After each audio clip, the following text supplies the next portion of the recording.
Hello and welcome back to Comic Vantage. Now today is actually new comic book day, but I don't have a weekly review for you today. Life happens, stuff gets in the way, and I can't make it to my LCS today, so I won't be able to do a review, but I don't want to leave you guys high and dry, so I figured I'd bring you another video. Now some of you following me on Instagram may have seen this before. Oh, yeah, that's right. Oh, yeah, it doesn't even completely fit in frame.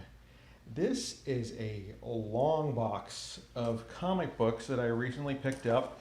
One of my other local comic book stores, it's called Maximum Comics here in Las Vegas. They have 4 stores in town, and their 4th location is a clearance center, and they always have these great sales going on down there. And one of the sales they had recently was a lot of the back issues and their dollar bins and stuff. And they had filled a long box for $100. So I went a little crazy and filled a long box. And I posted this up on Instagram and people were like, hey, you're gonna make a video? And I'm like, sure, I'll make a video. Although this is probably gonna be a 2-parter. I'm just gonna start pulling books out here and showing you guys what I got. This should be actually a lot of fun. So let me get this off the table. And I'm just gonna start pulling up stacks at a time and show you what's in here. So,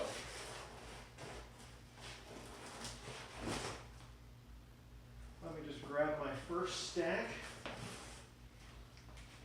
All right, look at that. And let's start out and see what we got.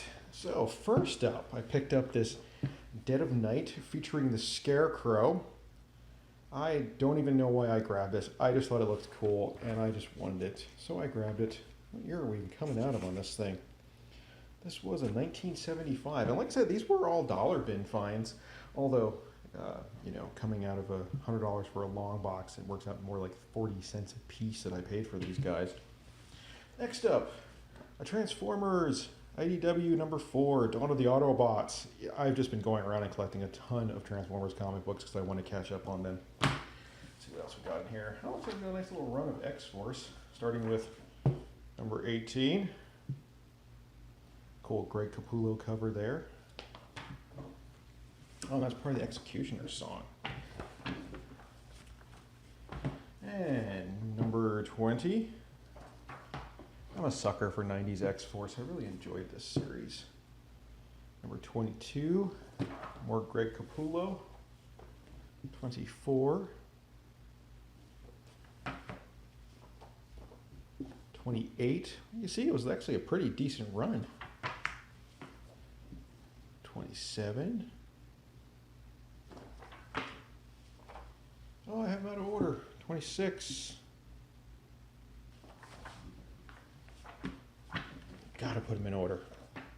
All right, 26, 27, 28. There we go. Right into 29. Like I said, there are a lot of books, so this is more than likely going to be a 2-part video. And there's number 30.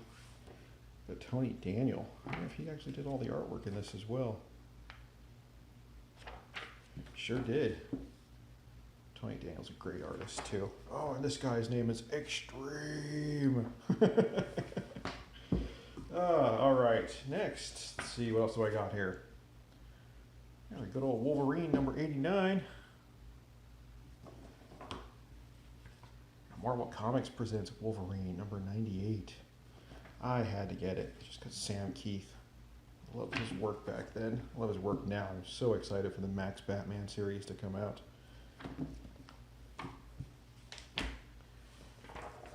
Hey. A couple copies of A-Force number 1. I actually enjoyed this series, so when I saw this I couldn't pass it up. Maybe I'll use them for a future giveaway or something. A West Coast Adventures, Avengers number 1 from the 4-issue miniseries. Amazing Spider-Man Learning to Crawl, 1.1. What the hell is that? Really? What is 1.1? But it's a beautiful cover. This might be Alex Ross. At least it looks like Alex Ross. A Ravage 2099. This is one of those cool, shiny, gimmick 90s covers that, again, I cannot pass up. A ROM the Space Knight Annual number 1. Rama's another one of those series I really wanted to read, so if I see them, I'm going to pick them up. Especially in the dollar bin. Namor, number 37. Cool Jay Lee cover back when he was doing the artwork. And look at the shiny scales. Hey, and a Forceworks number 1. This is a book I've actually been looking to replace. I read this back in the 90s. Really enjoyed this series. So I was excited to see it. And not only issue number 1, they also had number 2 and number 4. All right. Then we had the original Ghost Rider Rides Again. And this is issue number 2. When is this coming out of? This was a 91. And I picked up a couple issues of number 3. And a couple issues of number 4.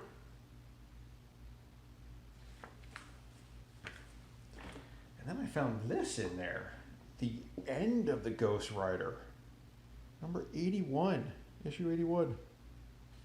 And this one is coming out of 1983.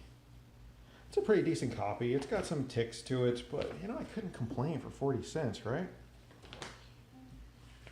And then we had another original Ghost Rider, number 5. And this one came out of 1992, apparently.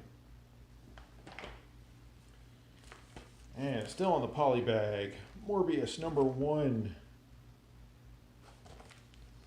So cool. See the kind of flames and stuff there. It's actually a Ghost Rider. They at the bottom of the skull and the flames for the top of the head here. Printed onto the poly bag, so that's kind of neat. Then a Ghost Rider, 2099, issue number 1. And I really bought this specifically for the Chris Baccello artwork. I've always been a huge fan of this guy's artwork, and I had no idea he did this book. And I saw his name on it, and I had to grab it. Got a nice little stack here. Let's see, what else we got? Doctor Strange, number 70. You know, it's a pretty crazy mix of books they had there. I could not believe it. Let's see, Marvel Super Action, starring the Avengers, number 35. Nobody Stops the Panther. Nobody.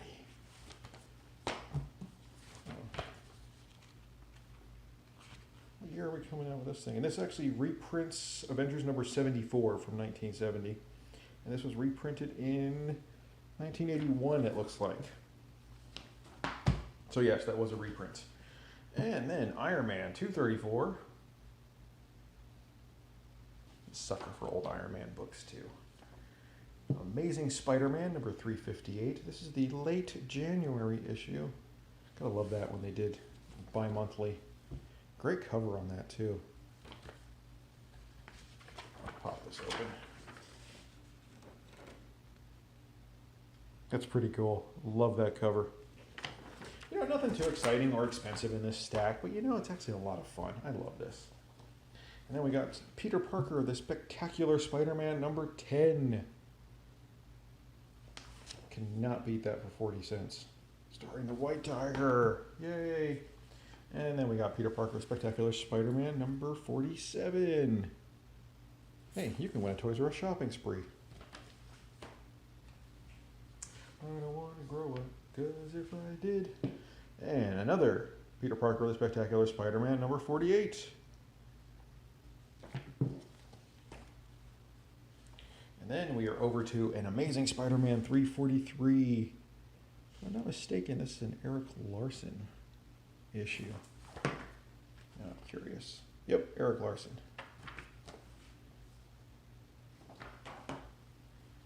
And then a Web of Spider-Man number 79 with the killer android. Rah. Oh, another Amazing Spider-Man 343. So I got 2 copies of this.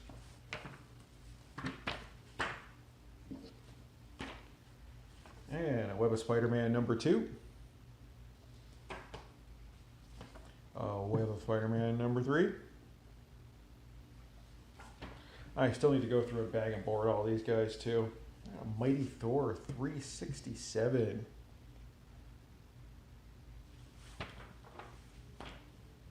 A Nomad, #1. This is one of those books, and back in the 90s when I started collecting, I would see this book everywhere and never bought it.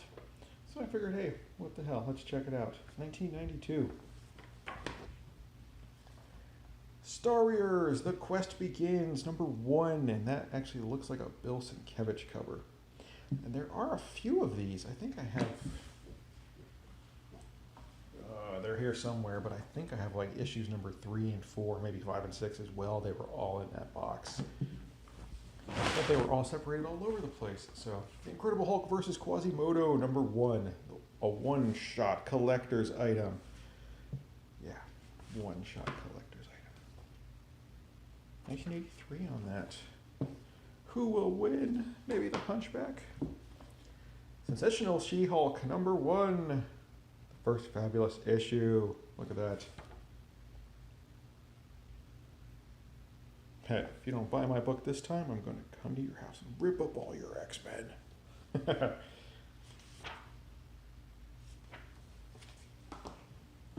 And now we get to an Invincible Iron Man run. It's from all the Heroes Reborn. So we had #11 here. #8. And #9 and 7.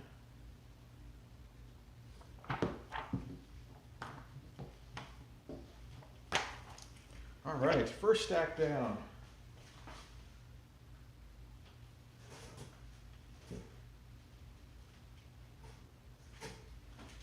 Next. Oh, more Invincible Iron Man. Guess I should have showed all these at once. Also got issue #1, 2, and 3. Good stuff.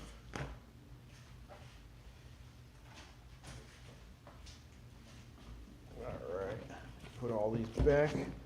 Start going through the next stack.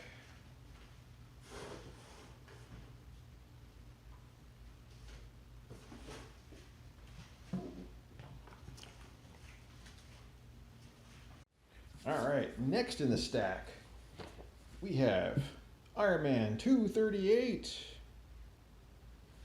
Iron Man versus the Rage of the Rhino. That's kind of fun. And Cyberfrog versus Creed, #1. I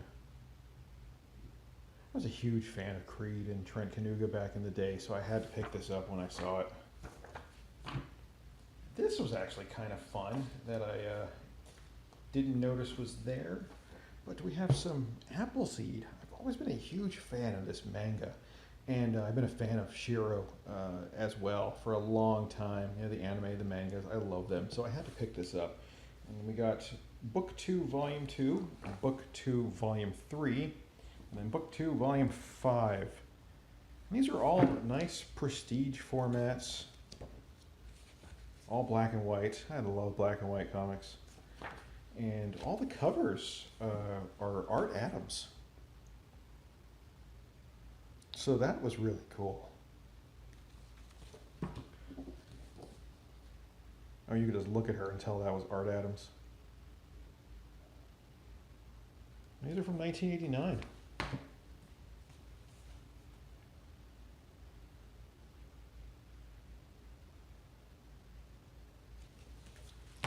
Oh, here they are. My Starriers #2. Or no, this is #3, sorry. And Starriers #4. Next up, we come to a nice little run of Liefeld X-Force here. So, we got issue #3. And issue #5.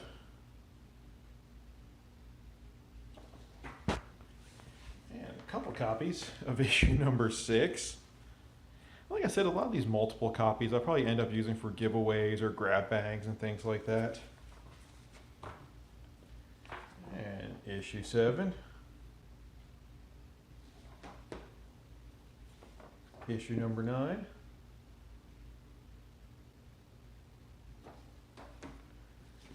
Issue 10. I think that ends out the, oh, actually issue number 9 I think was the last one for Liefeld.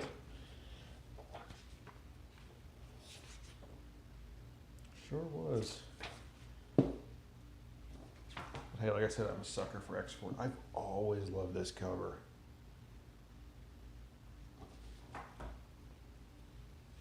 X-Force number 35. More Tony Daniel. Who's afraid of Nimrod? You should be. Black Tom and Siren for issue 31. And then we got some classic X-Men, starting with issue 4. Another Art Adams cover. I like the way you put it right in the back of the bug there as a signature. And issue 5.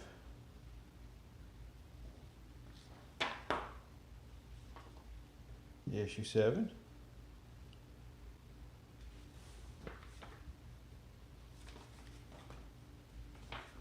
And then issue 21.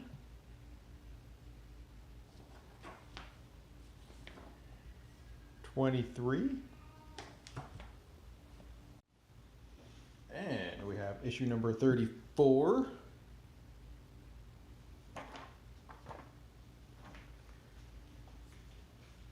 We got issue number 54.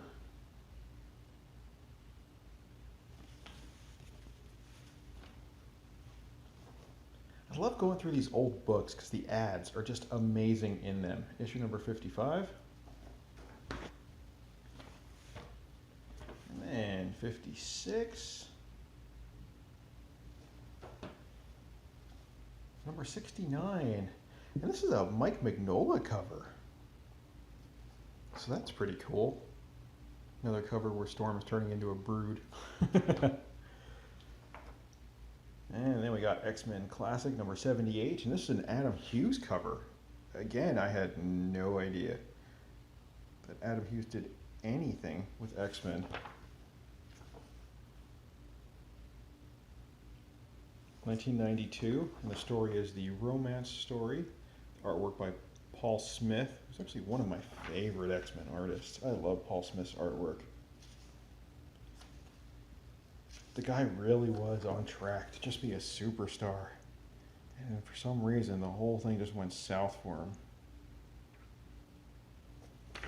Anyway. And now we get to our Uncanny run. Or at least one Uncanny issue here. Thought I had more. Number 281. And then we go right to X-Men Alpha. We started the whole Age of Apocalypse story. Love this cover. Look at that. Chromium is amazing. Of all the gimmick covers, Chromium was absolutely my favorite. I'm a sucker when I see Chromium covers. I always end up picking them up. All right, and then we got an Astonishing X-Men, number 3.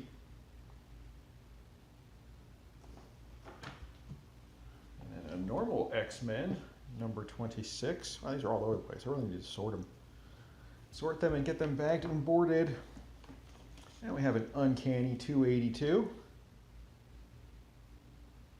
This one here is a little rougher shape, but I mean, it's still good. We'll see what happens with it. A 291. Like I said, for 40 cents, I could not pass these up. So, oh, here we go. Back to Astonishing X-Men, number 2.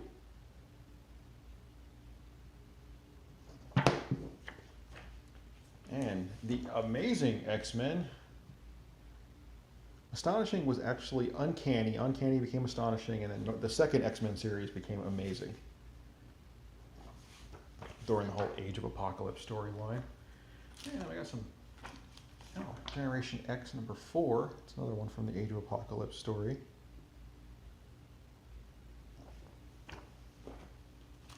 Now we got some X Factor here. So we got X Factor 69. It's a really cool cover. I like that. Shadow King is awesome though. He's amazing. And X Factor 71.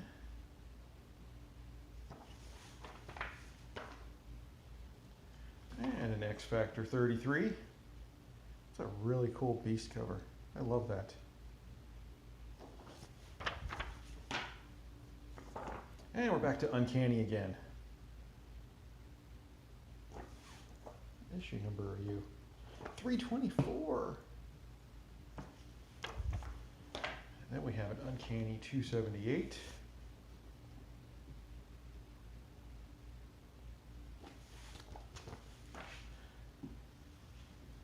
And an Uncanny 245. This is a Liefeld cover.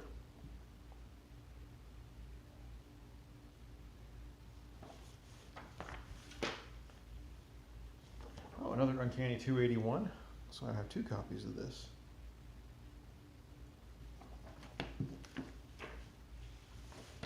A 284.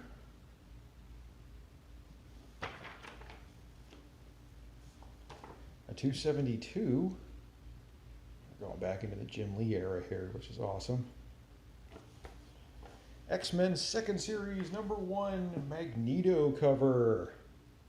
I love this cover. I do prefer the gatefold, but it's really nice to have all the other ones and put them together and make your own cover. This really was like the beginning of an era.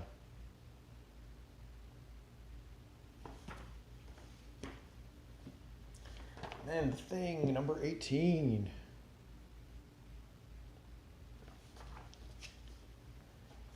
Shogun Warriors number 3. I love the Shogun Warriors. Had so many of the kids or toys as a kid. So much fun. What do we got here? What year is this coming out of? 1978. Ooh. All right, then we have the 10th number 2. Speaking of Tony Daniels, this is his creation. Wetworks number 2, which is an absolutely amazing comic book.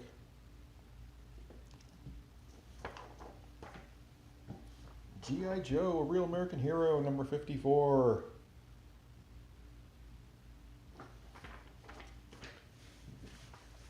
And Batman, Sword of Azrael, book 2. All right, that's the next stack.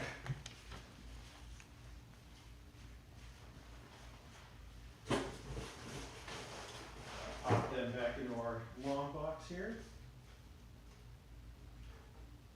You know, I'm just gonna grab a short stack here, a small one. I will do the rest in part 2, because this is about half the box here. All right, so next up, part 2 of 3, The Many Deaths of Batman. If I'm not mistaken, this is a John Byrne, isn't it? I believe so. Oh, and here is part 1 of that.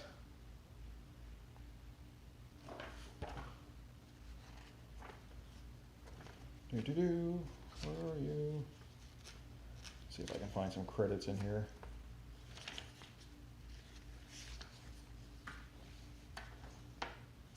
Actually, I'm almost positive this is John Byrne. All right, so yeah, issue number 1 and 2 of that. And then we have a Detective Comics 617. Batman Nightfall. This is also Batman number 492. We got a Sandman and Distant Mirrors, The Ramadan. This is issue number 50. I love Sandman comic books. Ozymandias Before Watchmen, number 1. Cool J. Lee work on that.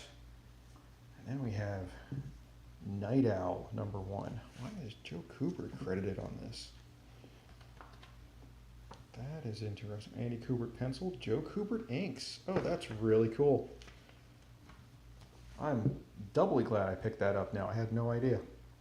Huge fan of Joe Kubert as well. Joe Kubert was actually the very first comic book I ever read when I was a kid was a Joe Kubert Sergeant Rock. So I have a really, really huge soft spot for Joe Kubert. Hence, Joe Kubert's Tor number 5. If I see anything with Joe Kubert's name on it, I usually have to grab it. Then we have a Cole number 9. That looks like a Barry Windsor Smith cover, but I'm not sure. but that's really the reason I picked that up. We have Solo #1.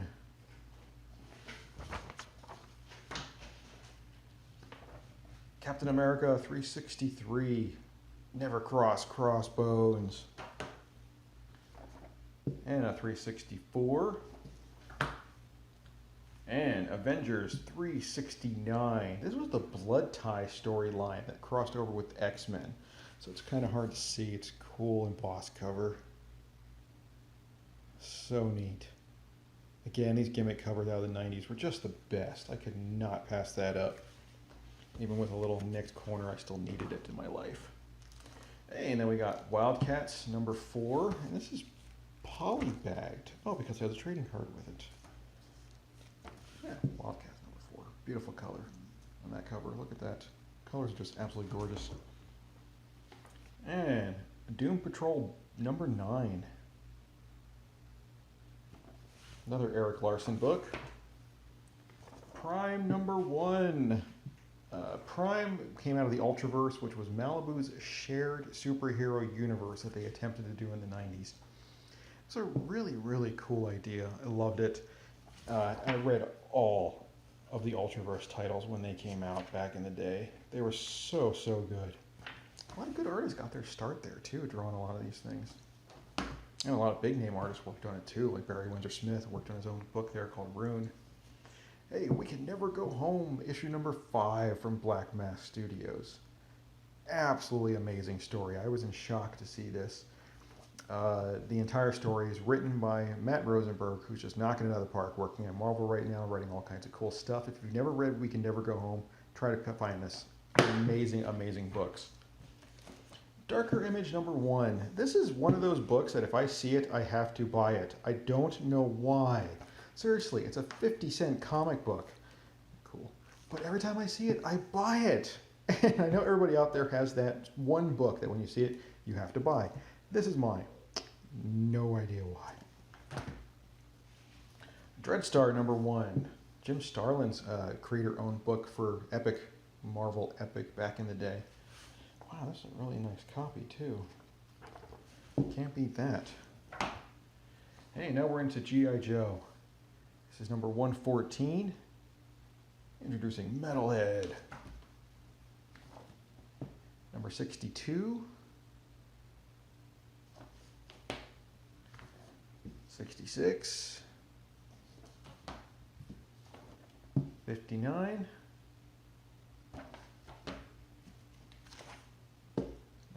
#10. And the last book we have here is a Bloodstrike #1. There's actually blood on this cover. You can kind of see the reflection there. It's kind of dull. You're supposed to rub it and it's supposed to do something, but I think over the years it doesn't do anything anymore. But hey, still really cool. All right, so that's half of the long box that I picked up, I don't know, several weeks back at a really, really good sale. So anyway, like I said, sorry I couldn't do my weekly review this week. It's just like I said, life gets in the way. But hopefully next Wednesday we'll be back to our regularly scheduled program. I just didn't want to leave you guys without a video, so I figured I'd just do a normal haul, show you what I got in. Anyway, like always, thank you guys for watching. If you're new to the channel, make sure you hit the little CV over there to subscribe, hit the bell up there for notifications. And to all my current subscribers, thank you so much for all your support. You guys are awesome. And like always, thanks for watching and take it easy.